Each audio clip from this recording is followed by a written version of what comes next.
First, we're going to talk, of course, about a head of a NATO country coming out and saying the quiet part out loud that Trump is a Russian asset. We're also going to be talking about Tulsi Gabbard accidentally outing an undercover CIA officer in the midst of an operation. Whoops. Looks like, more blood on our reckless DNI's hands. And, of course, the Ukrainians striking a Putin's palace, and Putin absolutely going ballistic, literally, in return. So we're going to give guys a couple minutes to pop on in here. Good to see you guys, of course. Hike and Blue Jay, Neonon.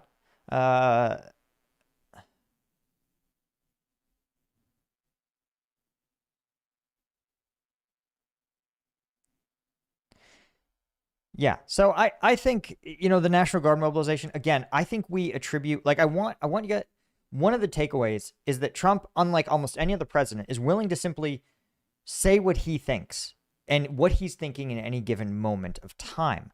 And we get to do that on his Truth Social.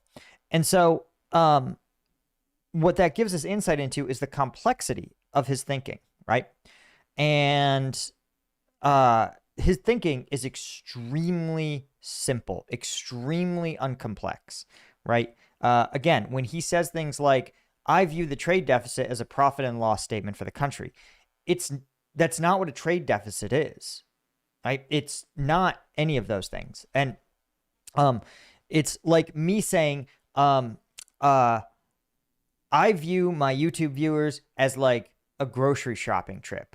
And you're like, no, you don't buy viewers, you consume Apple, like none of that analog makes any sense. They're not comparable. And so this is sort of like we know he doesn't engage in complex thinking, and if you accept that, the only sort of guiding principle that he operates with is sort of a sense of loyalty or disloyalty, right? You're either totally, absolutely, unbrokenly loyal, or you're disloyal, then you can explain basically all his other actions and the actions of his administration.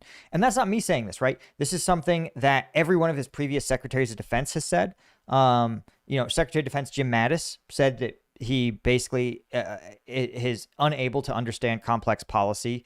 And that was 6 years ago that he worked with Mattis. So he doesn't appear to have cognitively improved his cognition. John Bolton, his former national security advisor, said that. H.R. McMaster has said that. Almost every person that's worked for Trump has said that he's unable to grasp complex ideas. Hike and Blue Jay, there is no signal chat for this channel. This channel has no affiliated signal chat. If it is not linked in the description of this videos, it is not official, right? And I feel bad, but I can't. Each YouTube video has thousands and thousands of comments. YouTube, I have it set to the highest automatic settings to parse out scam or troll comments. But again, if a link does not appear in the description of my video, it is not associated with me at all, right? And the only social media I have is Instagram. That's it, the official stuff here.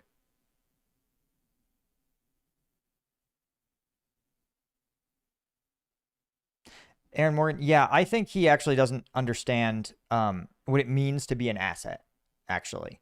Right? Like, I think he's like, well, Putin's my friend. He's loyal to me, so I'm loyal to him. Like, he's like, that doesn't make me a spy. Like, I don't think, again, you're assuming a level of complexity that he doesn't, in his words and actions, he never appears to have. Does that make sense?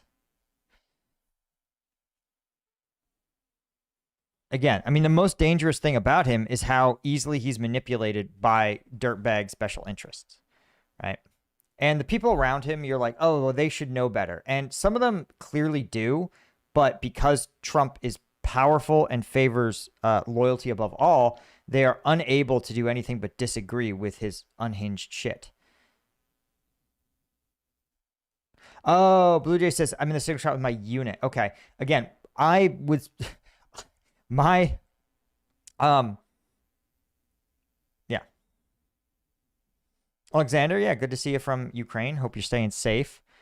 Okay, so I'm just gonna make a couple of notes, right? I'm continuing. We'll continue to let people kind of funnel in here.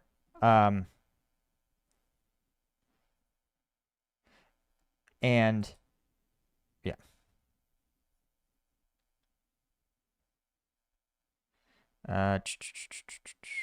Just a couple of notes.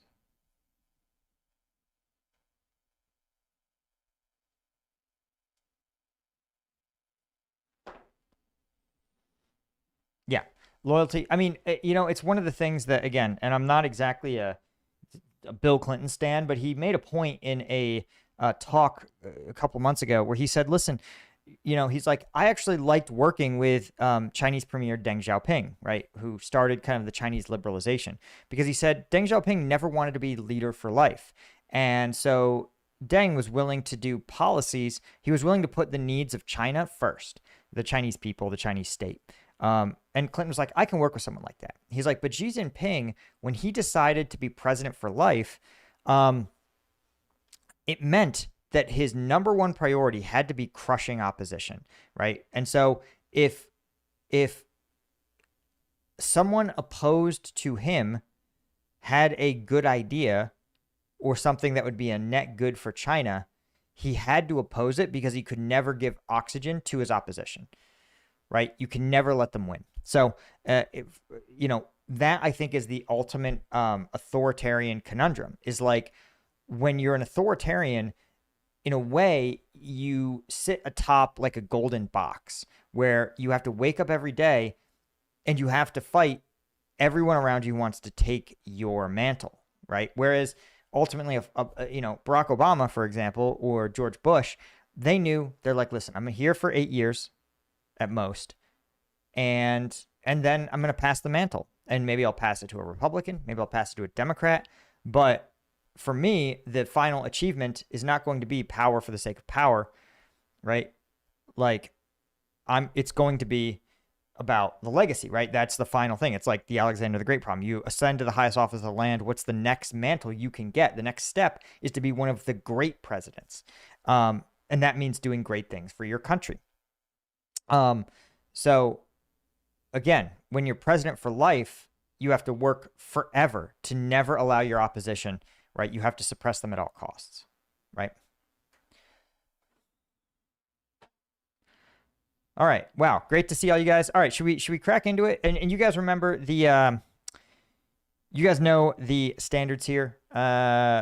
We'll just kind of cover a story and then we'll drop into the chat, answer some questions. And if you guys have a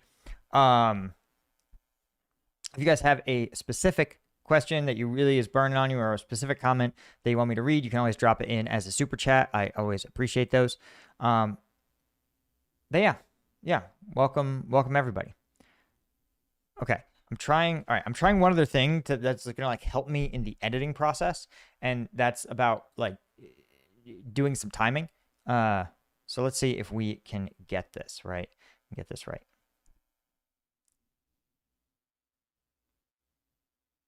Has the head of a major NATO country come out and said what feels like the obvious, that President Trump is a Russian asset? Just why is Portugal coming out and saying this now of all times? And what does it mean for the direction of NATO and the EU? I'm Paul, U.S. Army combat veteran. Slap that subscribe. Okay, so this is a wild story, actually, because this is as explicit as I've ever heard a NATO country be about President Trump's relationship to Russia. This is from the Portuguese president, who said publicly that Donald Trump was, quote, objectively a Russian asset, and warned European leaders about downplaying Trumpism. Now, what I think is so interesting about this is, first off, remember, the Portuguese, they are a NATO country. They are a developed first world nation. So they have access to a tremendous amount of intelligence that we aren't party to. And this is the Portuguese president, who admittedly on some level is a more figurehead in Portugal than a day-to-day leader, right? This is not someone who's directly controlling the Portuguese military, but he is the chief of the country, and he is not certainly without power. And the power he wields, especially, is his ability to cast these sort of statements. So what he said is, quote, describing Trump, he said, the supreme leader of the world's greatest superpower, objectively, is a Soviet or Russian asset. He added, Europe has downplayed Mr. Trump and Trumpism, right? And now you're going to go, oh, well, this guy is from the Socialist Party of Portugal. But when you look up his bio and you understand, you put it in the context of Portugal, you realize that this is actually a very centrist, very seasoned guy. This is someone, again, who has been in Portuguese politics his entire life, and including years and years during the Portuguese Estado Novo, which was like a sort of mildish dictatorship, a dictatorship that was less brutal than, say, Franco's. But this is someone who has been a long time politician. I mean, you can see here that basically he was a member of the Portuguese Assembly, Secretary of State for the Presidency's Council of Ministers in Portugal, Ministry of Parliamentary Affairs, President of the Social Democratic Party, which in Europe, this is like a centrist party, basically, maybe like a little center left, but not much. Again, he was leader of the opposition party to the government, and then he became the 20th president of Portugal. And the idea is that when he became president, he actually surrendered his party status. So this is somebody who was seen as a hugely respected guy. I'm trying to think of an analog. There is no analog position in the United States, but this is somebody who is known and seen as a symbol of the whole country, a unifying symbol for Portugal. And I say this to say that this is not someone who's going to come out and take these stances in order to like score electoral points. There is no election he has to win, right? His only job is to be the leader of the Portuguese people collectively. And so for him to come out and say these things, particularly when he was talking to a gathering of youth members of one of the largest Portuguese political parties, this is a pretty troubling statement, right? And he showed what we've said on this channel that should feel very familiar to you guys. He said that while Trump makes these terrible threats from his Twitter account, that he's going to sanction the absolute shit out of Putin, none of these promises have been fulfilled. In fact, the only, quote, sanction that we've seen is the 50% tariff against India for buying Russian oil. But it's kind of interesting that India came out, Modi, the prime minister of India, came out a few weeks ago and said, hey, Trump says he brokered this ceasefire between us and Pakistan. India's like, that's not true. And Pakistan was like, oh, no, yes, it is. And we have nominated President Trump for a Nobel Peace Prize. And so President Trump, again, whose only value is rewarding loyalists and punishing detractors, of course, he's going to slam the U.S. ally India and elevate Pakistan, who notably harbored the U.S. most notorious terrorist for decades. And so it's hard to sit there and go, oh, this was really applying sanctions this was an act against Vladimir Putin, because the number one buyer of Russian oil, the number one buyer of financier of the Russian government, the number one provider of consumer goods to Russia is the People's Republic of China, which is, again, a country that Trump has talked really tough against, but is currently still, again, getting a reprieve on tariffs. And you might recall that twice now Trump has sworn he's had a deal. We got the deal with China. And then, mysteriously, the deal falls apart and China gets another tariff suspension.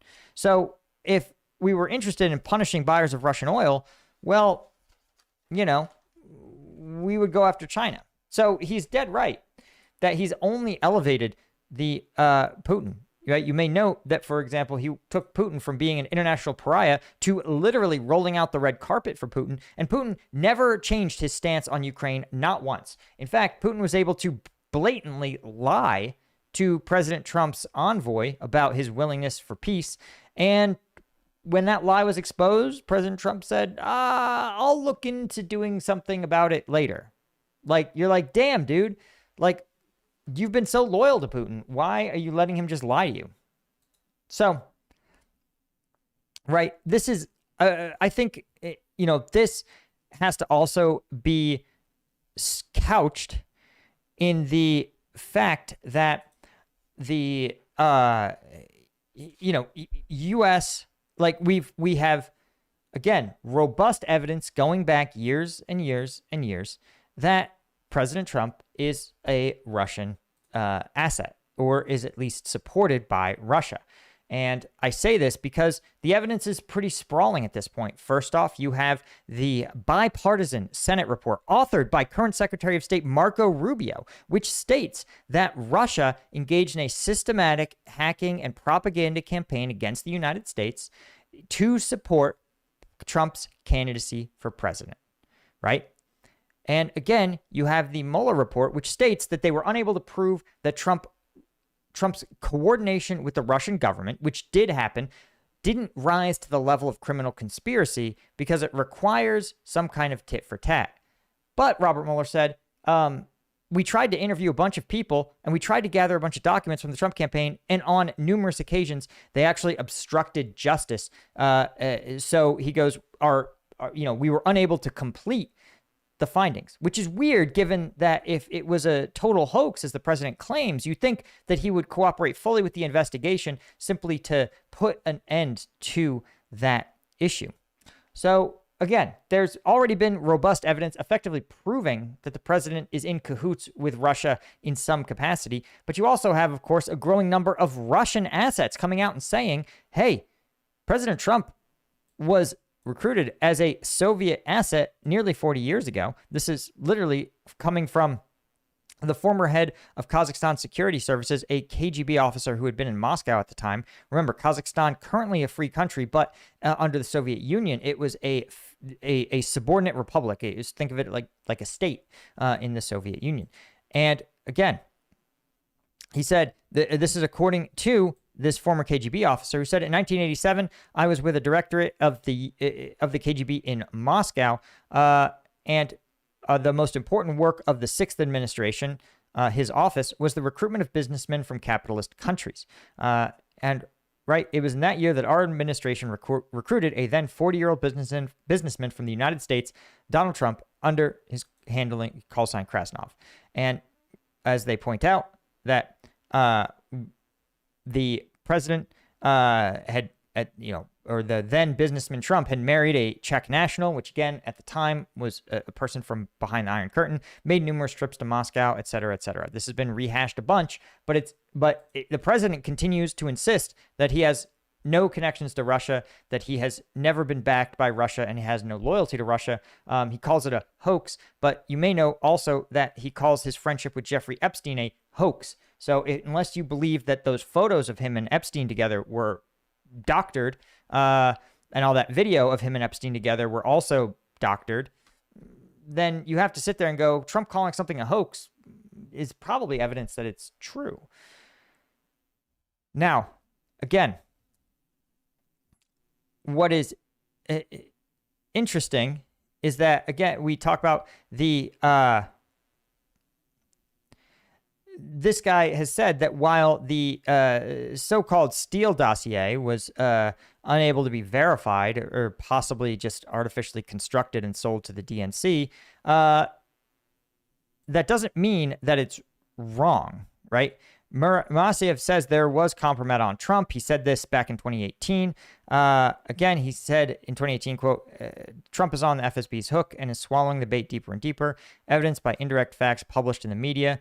There's such a thing as the recruitability of an object. Based on my experience of operational work in the KGB, I can say that Trump belongs in the category of ideally recruitable people. And this is something that is not a tradecraft isolated to the KGB, right? When you want to recruit an asset in another country, what you have to do is find someone who is recruitable. And usually, again, look at, for example, Eric Adams, right? New York mayor, charged with being recruited by Turkish intelligence, who assisted him by funding his campaign and providing him benefits. And so what you do is you find someone who has some kind of transparent need, right, or vulnerability. And at least what I was trained in all of the counter recruitment training that I received is that you get like an intelligence agent is going to be looking around a foreign government or something. They're going to be looking around for a vulnerability that makes you recruitable. And so that'll be, for example, let's say I was massively in debt and I hid it from my spouse, right? And I was trying to keep up appearances and I was getting desperate. If, let's say, the Russian government knew that, they might say, hey, listen, man, we know you're broke. Why don't you repeat a couple of talking points for us on your videos? Or when I was at DHS, why don't you just tell us, give us a heads up into some of these investigations? And in exchange, we'll help you pay off this massive debt you're in, right? You can also do it with vices, things you really want. Let's say I was somebody who loved gambling, right? I didn't have gambling debts. I just loved it, right? And I loved going. Well, maybe a Russian asset might say, listen, or a Chinese asset might say, listen, do you want to go gamble in Macau? Why don't we? Listen, I've got a company. You're going to be a contractor for this company. Obviously, we're going to ask you to, look up some stuff that's going on with the U.S. government in China. But then you can take a flight to Macau. You'll do some consulting, but really, we're just going to credit you a couple tens of thousands of dollars to go gamble in Macau. And, if you're somebody who's highly motivated by that, that'll work, right? So in the case of a businessman like Donald Trump, right, he wants real estate deals and he wants his ego stroked. Well, it's funny how, again, as we point out, there was in 1984, before the fall of the Soviet Union, when a centrally planned economy was like, Donald Trump, why don't you come and build a skyscraper with your name on it in Moscow? It's sort of insane. Like, if you don't think it's suspicious that a Soviet country would invite an American capitalist to come to their country, build a tower, and put the capitalist's name on it, like, if you don't think that there's something nefarious going on, you're kind of insane. Like, there was nothing in the early 80s in Moscow named after a fucking capitalist, okay? So, like, again, that's what's conventionally known as a clue. And so all this to say, this is something that he's probably stating aloud that almost every NATO country knows. So the real revelation by this Portuguese president isn't so much that, hey, Trump's a Russian asset, because savvy people, right? People who understand how to read an intelligence report, how to understand what's being said when certain people say certain things, right? There's a language to diplomacy. There's a language to government. There's a way things are said where people in the know understand. And they, when those things are said, everyone in the know knows exactly what's going on. We all understand that Trump was compromised early in his business dealings, and he has remained loyal to Putin throughout his career. He's remained loyal to Russia, right? And other assets. I believe he's also probably on the take by some Middle Eastern country like the UAE.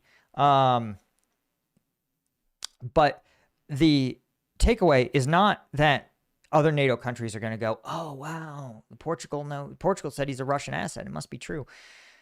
And it's not that the Portuguese public or the public in Europe is going to go, oh, wow, Trump's a Russian asset.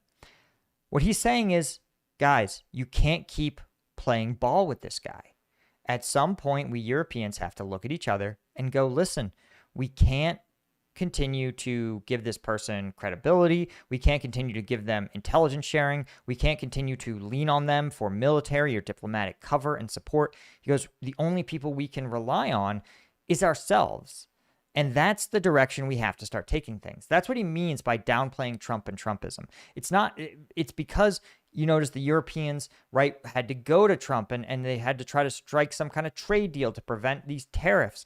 And he's like, listen, don't rip the Band-Aid off. This is a bad person who wants to actively damage Europe and Europe's security.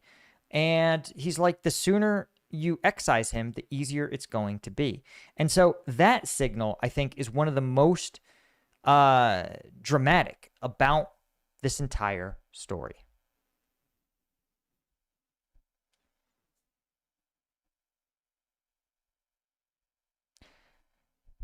Okay. Yeah. John Doe, Rocket Man Kim My Foolman is selling weapons in exchange for building a tower. Yeah, that's the thing that we talked about previously, is that not only is President Trump like not that like is highly bribable, you know, he's made that clear that he sort of views the world in terms of financial transactions, but he's also not that good at enriching himself. Like truly, if you were to go into the presidency and be like, I want to you know, because the Supreme Court established that the only illegal act, the only consequence that the president can face for an act is impeachment, right? Any official act, anything tangentially related to the duties of the president, he's immune from prosecution. He is only subject to consequences through the impeachment process.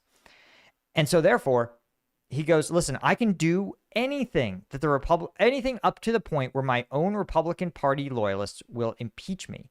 So, you know, essentially, as long as there's not a coalition of 10 Republican senators and 10 Republican representatives who agree to impeach him, he can get away with it, right? And so they, you know, for him, he's like, okay, now, given that, how do you monetize the presidency? And he's chosen schemes that are so bad, right? Because look at Egyptian efforts to bribe Senator Bob Menendez, right? You know, he received, I think, about $800,000 in different sort of rewards from the Egyptian government. In exchange, he facilitated the sale of $100 million plus of arms to Egypt. So Egypt spent less than 1% of the value of the military package they received. Less than 1% of that was spent on bribes. That's a terrible deal. Like, you should be getting, if your goal is to graft and grift, you should get some serious coin. Like, don't play. Get your money. Get 5% of the transaction. Get a 5% cut, right? And the fact that he hasn't is kind of a joke, especially given that he created his own slush fund with his cryptocurrency. And instead of using it as a slush fund, he just rug pulled it in a few weeks. Like he is both corrupt and incompetent, which is honestly probably the only thing preventing a really terrible outcome for the country. Because, like, imagine someone who had Donald Trump's intentions, which is power and enrichment, but was actually competent, actually could set a consistent policy, right? He would probably do a bunch of actions that looked like they were helping Ukraine, but actually were kind of helping Russia, right? He would receive bribes from countries through sort of quieter mechanisms. He wouldn't receive a literal private jet from Qatar. He'd tell the Qataris, you can't do this. Instead, what you're going to do is you are going to provide a lot of startup capital for my son's crypto startup, right? Or you're going to hire my son as an asset manager for one of your sovereign wealth funds, right? That's the kind of thing you would do. Anyway. Thanks, Shaker Sister, for becoming a member. And thanks, Shukte D, for the $20 Canadian. Thank you for reporting on Trump. I've been calling him an asset for many years, Paul. The Senate intel reports and Mueller report are damning, and yet most Americans never read a word of either. And he got worse.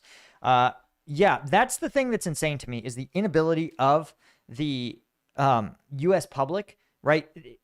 Or rather, really the news, the media outlets. And there's been a failure on the left a little bit, but there's been a huge failure on the right to even be willing to say these things aloud, to criticize the president. Essentially, the largest media company in America, Fox News, acts as a round-the-clock advertisement for President Trump. And it's kind of insane to see how the only value that the Republican Party consistently holds, or that these media companies consistently espouse, is love and loyalty to the president. Because you can't say, I love free market capitalism, and then cheer the president when he demands Intel turn over 10% of their company to the government. You cannot both be like, I love capitalism and I love seizing the means of production. Like, those two things are incompatible. And when the government goes, we're going to seize more companies. If you're a publicly traded American company, we're going to take you. You're ours, buddy. And we're not going to pay for you. We're just going to seize it. So, yeah, that's the problem, is ultimately this information exists, but you have to be able to read.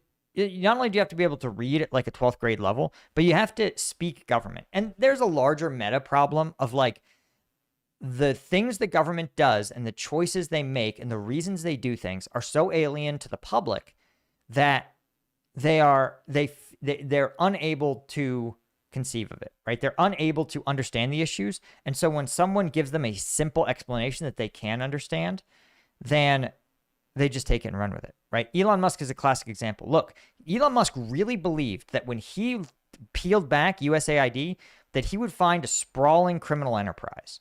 And the truth is, he never did, right? He swore he found an extensive criminal enterprise inside USAID, but where are the charges? Trump's own Justice Department has never charged anyone from USAID for or receive any of those funds. None of them have been criminalized, filed as misappropriated. Because the answer is Congress passed a law that said we're going to fund USAID to do these things. And then a bunch of organizations got grants to do those things that were legally required. And then USAID would go and audit them and make sure they were doing the right thing. And that's basically how it went. That's it. Right? And so the problem is that people like Trump and Elon Musk, that mindset of the government's corrupt, we just haven't found the corruption yet, is just endemic. And it doesn't mean like, oh, everyone in government is perfect. But again, Elon Musk really thought there was like 50% of government spending was just waste, just absolutely wasted, lining the pockets of connected politicians and their friends. But it never showed up. There was nothing like it, right? And again, the problem is just like, and I saw it as in my investigations and the reviews I had to do. What we produced was reports that were unreadable by the general public. And they were barely readable by the general government employee. Only highly specialist people with highly specialized knowledge could even understand those audits, could even understand our reviews and the constraints. So you can't run a government, you can't run a democracy that way. You can't just have people vote on leaders and then the leaders are like, well, we can't tell you what we're doing. What we do tell you, you are powerless to understand it. It's like that doesn't fly. Okay. There's another story that we're going to talk about.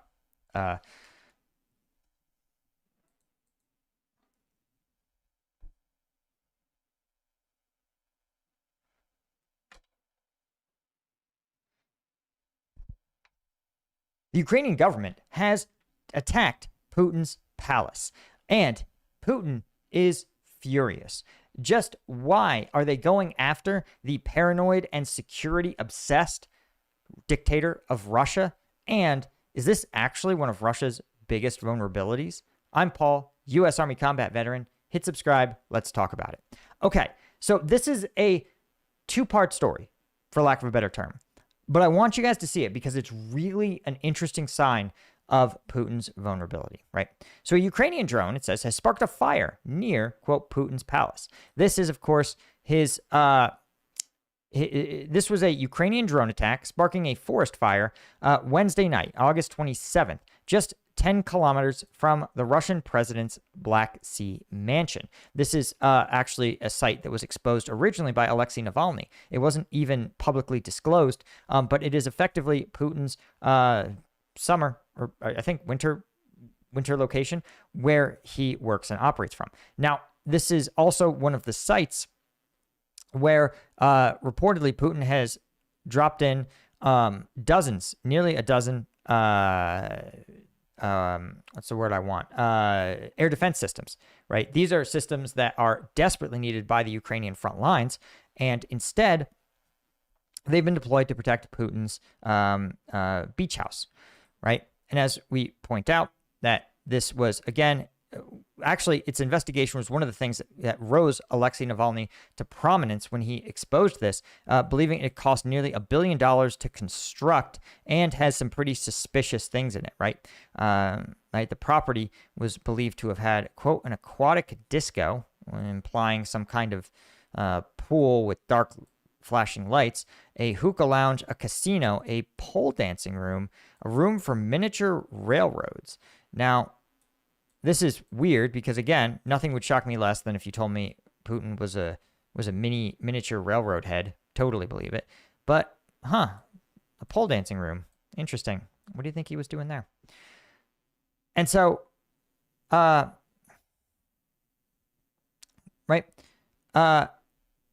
But what I think is interesting is, again, that this is something that has been diligently guarded by the Russian military.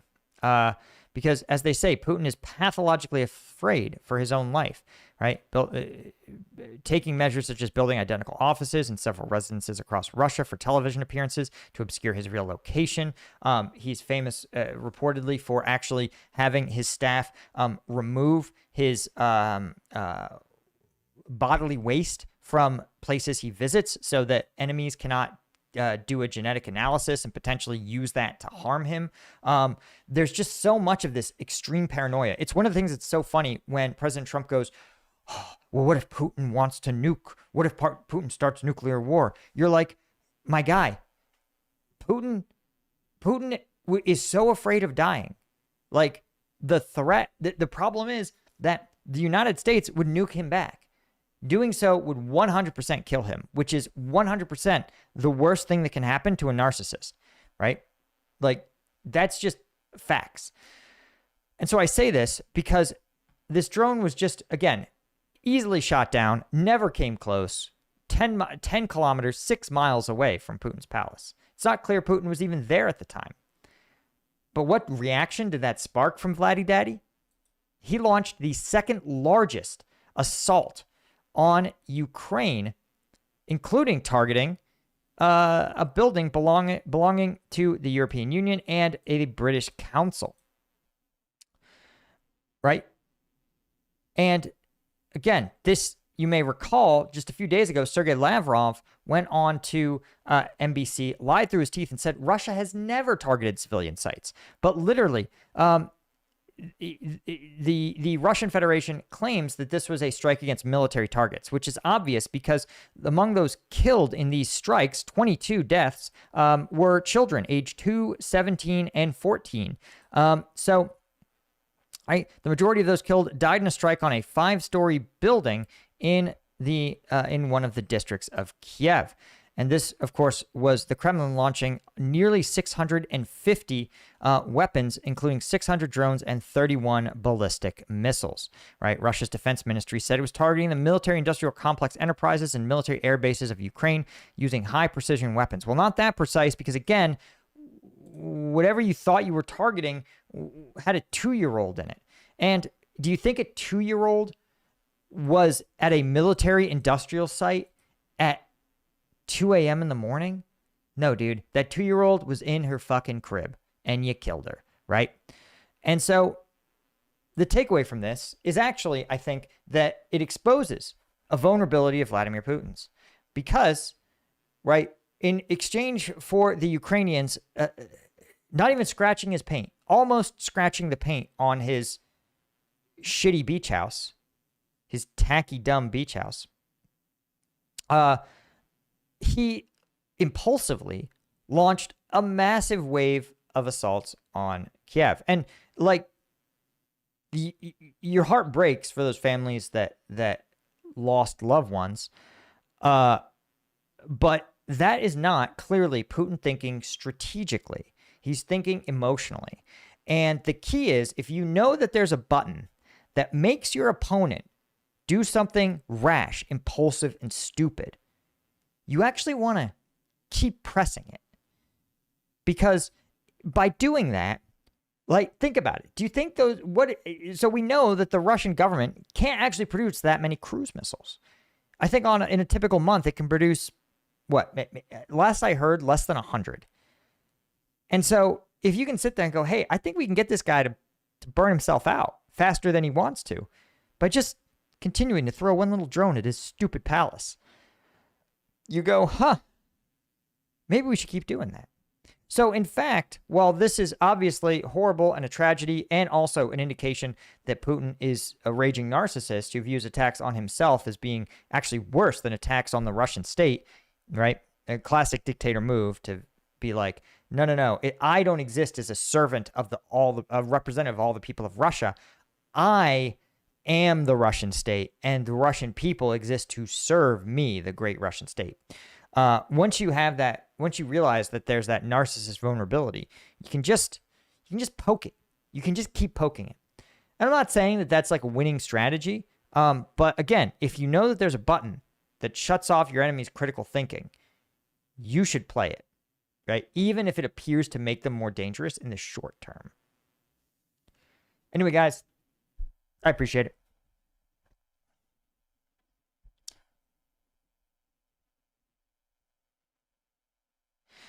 Okay, whoa, I saw a bunch of super chats there, and I appreciate you guys. Let's talk about it. Okay, Mr. Badges, thanks for the $4.99. Paranoid guy like Putin built an animal house like he would ever have a party. If there's one thing that I have learned, let me put. I'm trying to think of between rumors and hearsay, swirling around my home city, which is home to some notorious billionaires. If you are rich, powerful, and intensely paranoid, and intensely anxious, you also have some intense vices. That's what I'll say. That's all I'm going to say. People who are intensely anxious, intensely rich, and intensely paranoid have real intense vices. Mediocre Joseph, thank you. Massive fan of your unbiased reporting on all issues. Not a fan of Starmer, but I think it is insane that some Russian agents torched his car. Barely anyone in the UK knows about it. Keep it up. Yeah, this is one of those things where I think the UK media is actually suppressing it, because if more people knew about it, not like suppressing it like a censorship way, but just not talking about what should be very often talked about. I think it's because there's a sense of,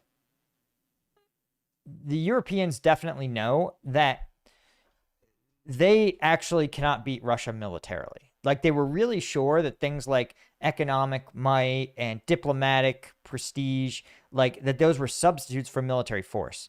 And after 30 plus years of not really investing in their defense at all and having a tiny militaries, I think they're looking around and going, oh no, Russia has 1.5 million men under arms, a fully militarized state, and possesses the ability to finance and operate their economy despite massive sanctions, and equip their troops with the most modern weapons on Earth. I think they're like, we can't actually win a confrontation between us and Russia. Like, if the Ukrainians can't win, we're fucked. And that is evidenced by the fact that European peacekeeping proposals, which again is a deployment of troops that involve no casualties, right? Peacekeepers take trivially small amounts of casualties. The collective of Europe cannot muster 30,000 troops. For context, the Ukrainian army is 10 times that many, and the Russian army is 20 times that many, just in Ukraine, fighting in Ukraine alone. So, yeah, I think the Europeans are pretending it's not real, because if the public were to actually confront it as a reality, they would, Europe would be exposed as being almost frighteningly ill-prepared. And so they just are instead like, oh man, those arsonists, like, wow, they probably didn't know it was the prime minister's house or whatever. Or they just don't talk about it. They just don't say it. But again, we covered the article. It was the court in the UK ruled that they were Russian assets operating on behest of a foreign intelligence agency. Valsky, why is no one asking the White House or Republicans how it is so public health care is socialism, but not the government seizing 10% of intel is not? Well, the answer is because the White House has banned essentially anyone but the most friendly press. No hostile press is allowed in the White House. And so, and any press that does ask these sort of hard-hitting questions, they're simply struck. They're never brought back. So no one's asking it because, well, nobody's doing it. And they only go on these sort of friendly places. They go on friendly podcasts. They go on friendly talk shows. And those shows know that if they want to talk to the White House, they have to be friendly. And so these issues never get brought up, just like the Epstein files, right?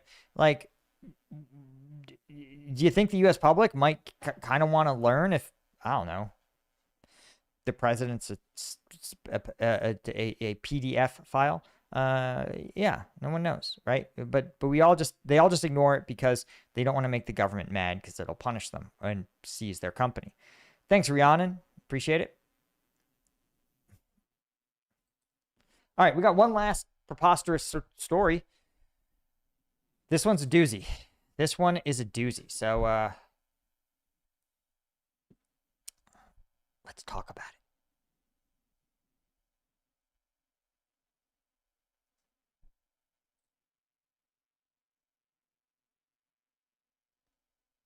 Has Tulsi Gabbard, the director of national intelligence, outed one of the CIA's own undercover agents for being critical of the administration? And just what does this mean for future undercover CIA officers? I'm Paul, U.S. Army combat veteran.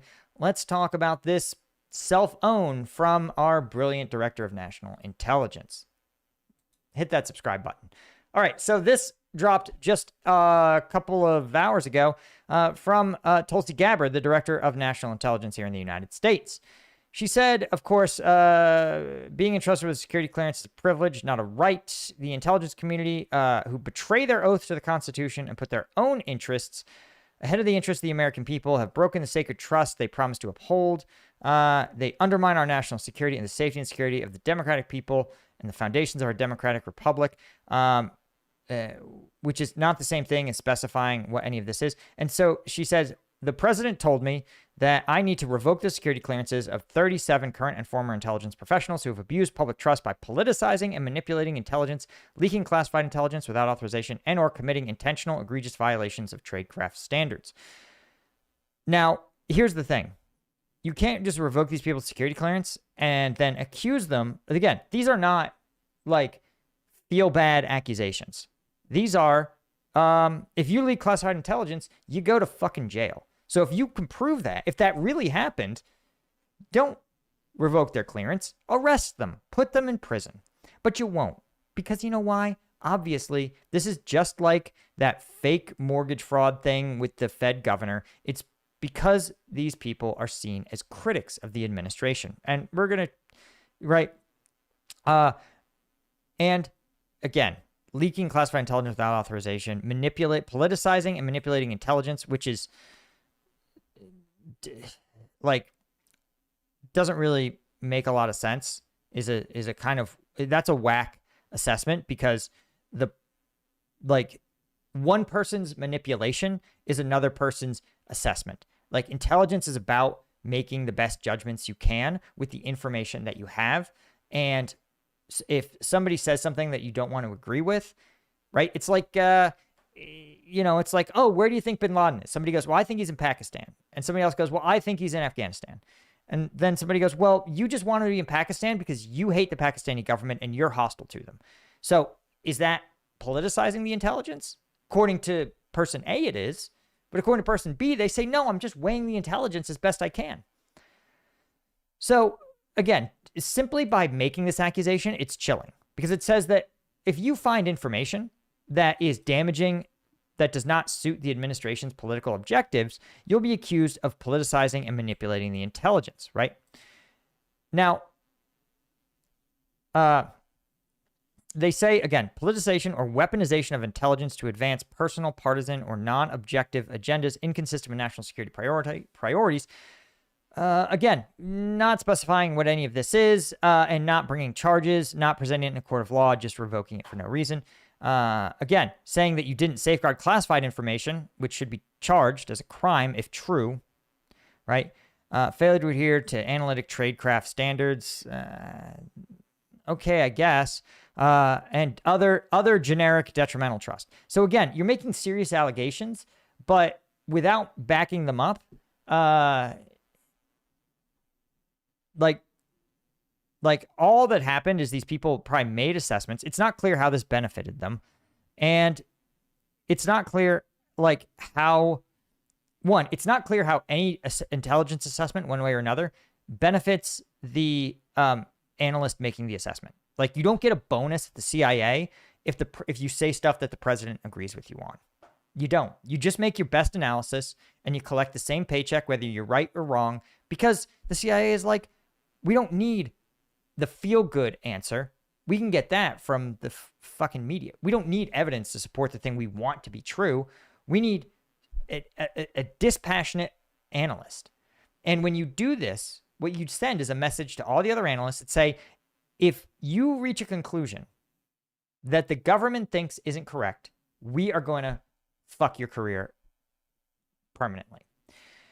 And a lot of these guys haven't done anything, right? One example, right, is, let's see if I can find her here, Vinograd. I think her name's Stephanie Vinograd. Stephanie Vinograd is, again, a career public servant who ended up being in, Samantha Vinograd, excuse me.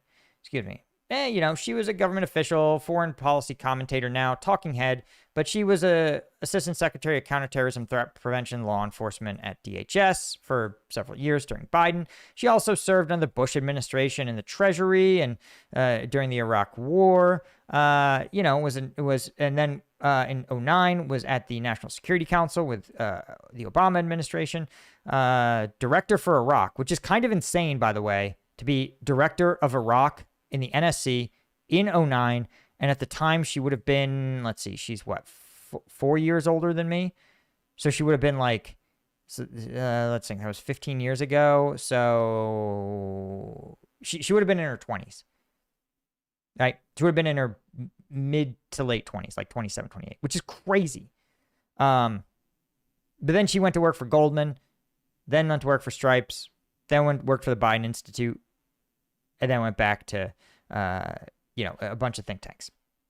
But notably, she went on CNN and said, hey,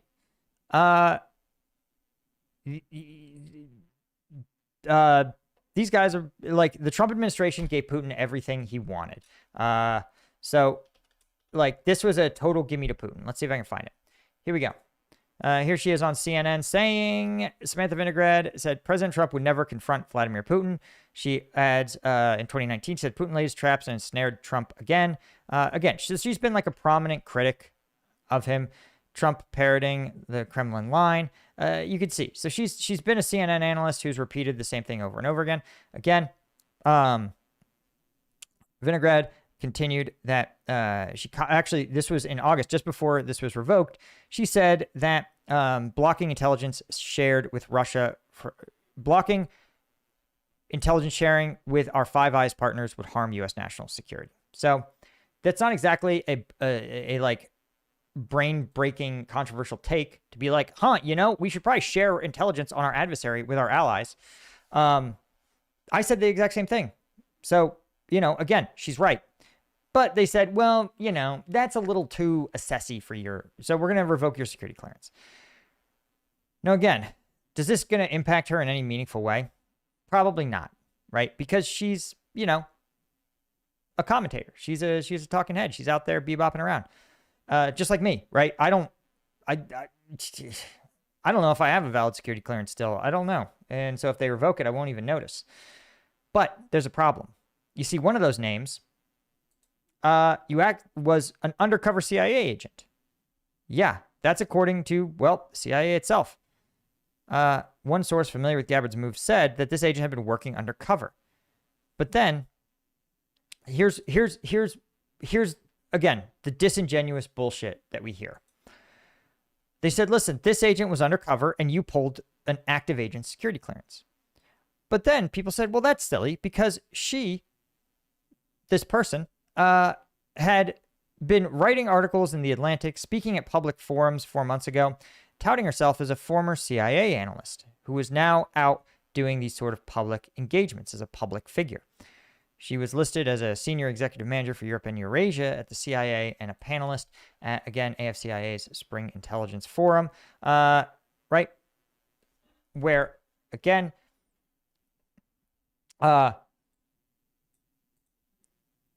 between then and August 18th, Gabbard named her as someone whose security clearance needed to be revoked.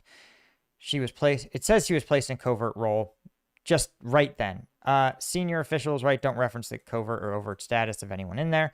But what I think the takeaway is here is that this is stupid because, like,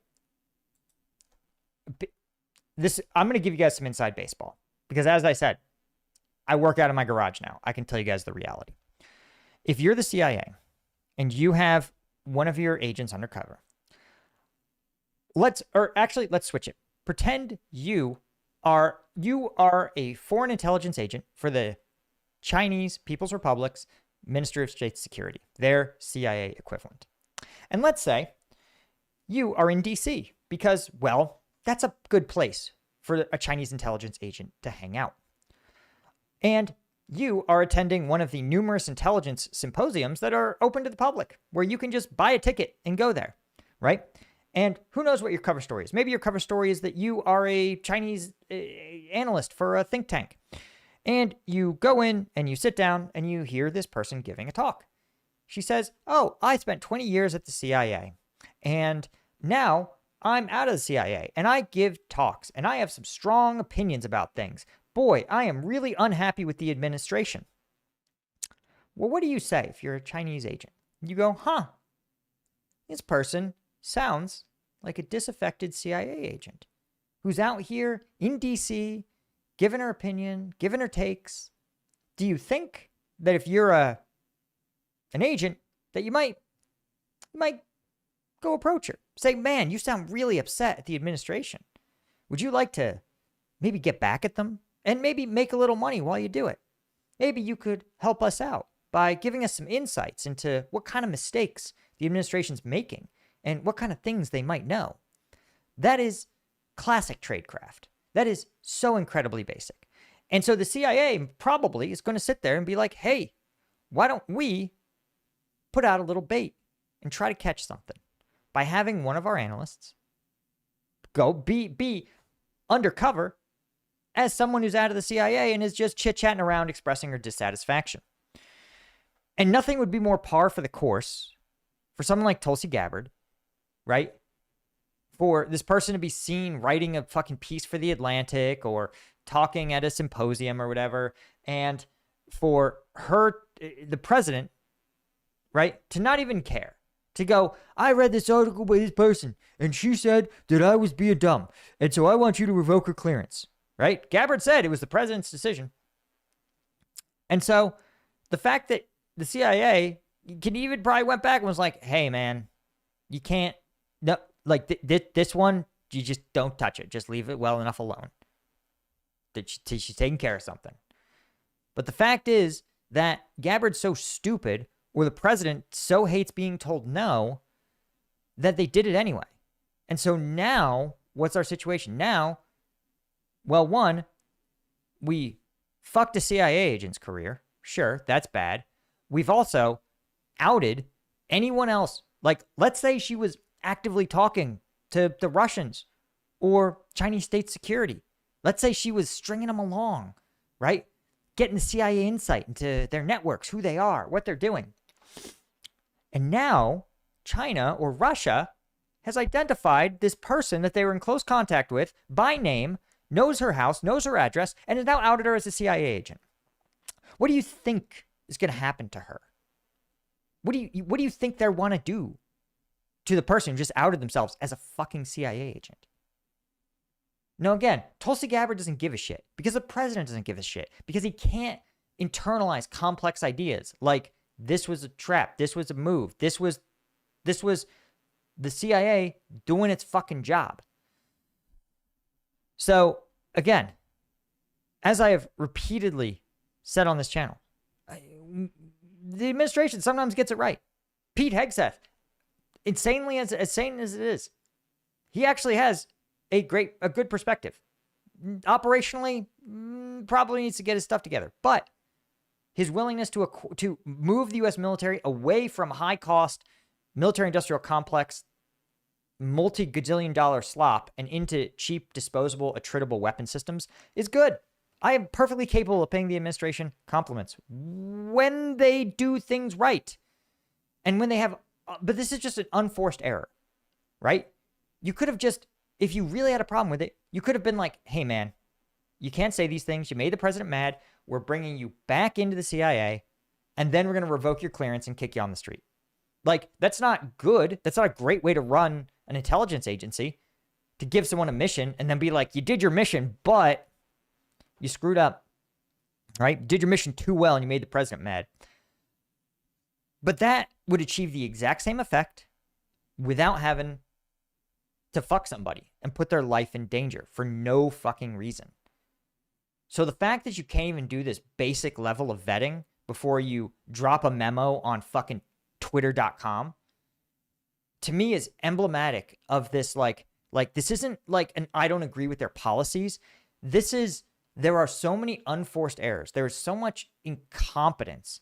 It is actually frightening. Because again, what happens when you see this and then you're a CIA agent and they go, hey man, we want to put you undercover. What are you going to say to them? You're going to say, fuck no. Absolutely not. Because if I say one thing that makes the president mad, maybe I just agree with the president for his policy 2 weeks ago, right?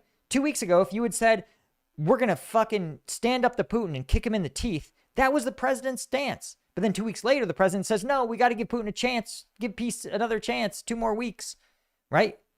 So like, you don't even know how to adhere to it. And so what that means as a CIA agent, you go, don't fucking send me this. Don't even talk about it. I'm not going to do it. I'll resign before I let you put me on a hit list for the Russian government.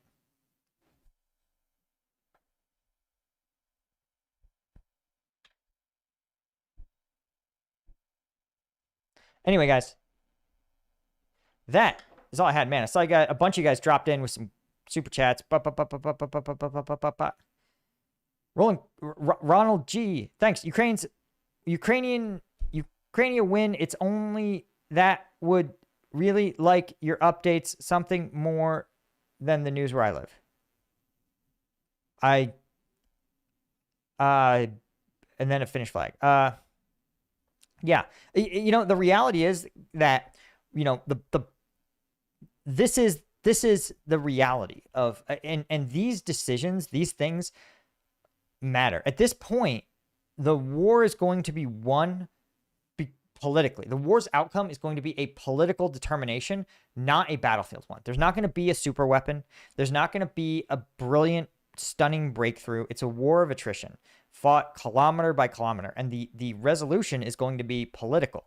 So that's why the content is political. The most famous Western thinker on war was a guy named Karl von Clausewitz. He was a Prussian officer who fought actually in Russia and then in the Napoleonic Wars.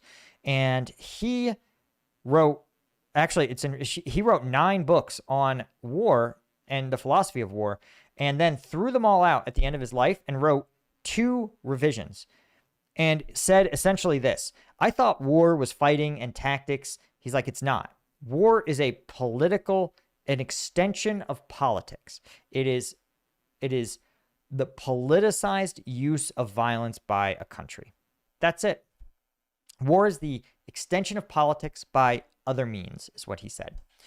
And so that's why this is a war channel. But this is what fighting a war looks like. It's propaganda, it's information warfare, it's strategy, it's resource allocation, it's logistics, it's strategy, it's tactics, it's weapons, it's all of it. It's projecting power, it's exercising power, it's not exercising power. It's revealing information, it's hiding information. It's all of these things. This is war. Rhiannon, thank you for the €1. I really appreciate it. Yeah. So anyway, guys, it is almost lunchtime. I am pretty hungry. So I appreciate you guys tuning in. I couldn't do it without you guys. Are you guys enjoying the live streams? Like, I hope you guys are enjoying them. I hope you're getting some value out of them, right? I enjoy it. I enjoy interacting with you guys. So let me just do a quick plug and we'll skedaddle.